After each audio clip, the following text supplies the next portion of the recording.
ایک سوال ایک جواب کے پروگرام میں آپ کا سواگت ہے۔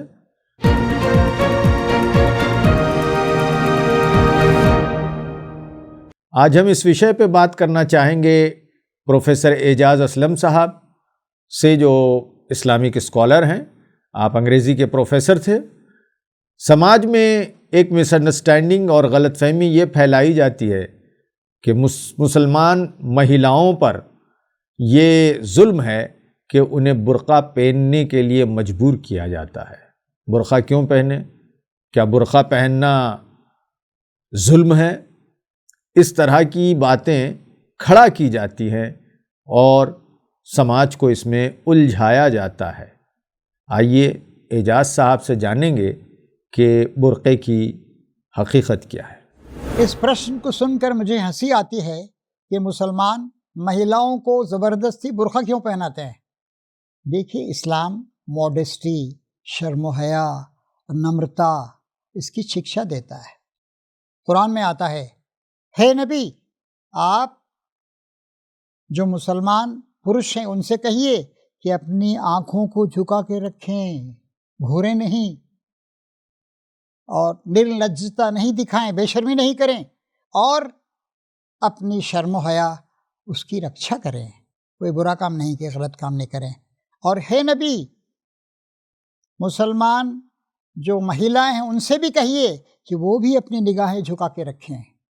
آپ کی نگاہوں میں شرم ہونی چاہیے، آپ کے اندر بھدرتا ہونی چاہیے۔ مردوں کو بھی یہ بات کہی گئی ہے، عورتوں کو بھی یہ بات کہی گئی ہے، اور کہا ہے کہ کوئی شرم کے خلاف، لجا کے خلاف کوئی ایسا کام نہیں کریں، آپ بے حیائی کا کام، برائی کا کام، گندگی کا کام۔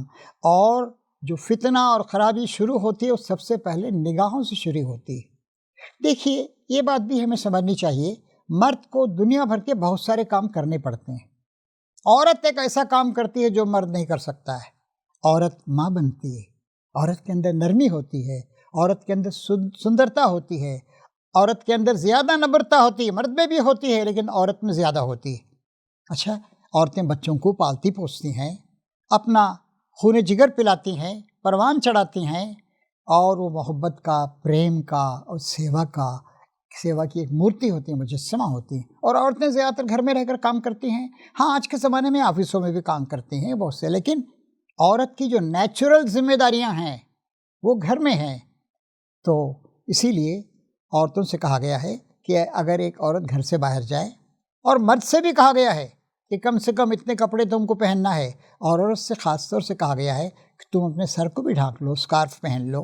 ہاں، تمہارا چہرہ کھلا رہ سکتا ہے، تم کہیں جا رہی ہو، کوئی کام کر رہی ہو، لیکن ایسا نہیں ہونا چاہیے کہ جو بدمعاش قسم کے برے لوگ ہیں، جو بری نگاہیں رکھتے ہیں، وہ تمہیں دیکھیں، تمہارا مذاق اڑائیں اور تمہاری سندرتا سے مزے لیں۔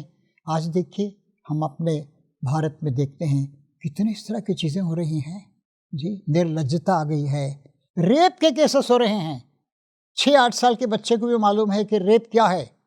ہماری فلمیں کتنی گندی ہو گئیں، ہمارے ایڈورٹائزمنٹس، اشتہار کتنے گندے ہو گئے، اور عورتوں پر حملہ کیا جا رہا ہے۔ عورتوں کا باہر نکلنا، مہیلاؤں کا باہر نکلنا بہت مشکل ہو گیا ہے۔ اسی لیے برقع بھی ایک شکل ہے۔ ہاں، آپ جیسا ایک عورت لباس پہنتی ہے ویسا ہی لباس پہنے، لیکن وہ شرم و حیا کا لباس ہو۔ اب آپ دیکھیے، ایک طرف آپ دیکھتے ہیں کہ نیک لائن نیچے اترتا جا رہا ہے۔ بہت سی آپ مہیلاؤں کو دیکھتے ہیں کہ ان کی پیٹھ بھی بہت زیادہ کھلی ہوئی ہے۔ کوئی مرد اپنا پیٹ نہیں دکھاتا ہے، عورتیں اپنا پیٹ دکھاتی ہیں۔ کچھ عورتیں، مہیلائیں ایسا ڈریس پہنتی ہیں معلوم ہوتا ہے کہ چھپکلی ہیں۔ عجیب عجیب چیزیں ہو رہی ہیں۔ لڑکوں کو بھی آپ دیکھتے ہیں کہ پھٹے ہوئے کپڑے پہنے ہوئے ہیں، پینٹ پھٹی ہوئی ہے۔ کیا ہے بھائی؟ فیشن ہے، یہ عجیب الٹا فیشن ہے۔ تو اسلام جس چیز پہ زور دیتا ہے وہ یہ ہے کہ مرد ہو عورت ہو، وہ اپنے کیریکٹر کی رکشا کرے، کوئی برا کام نہیں کرے۔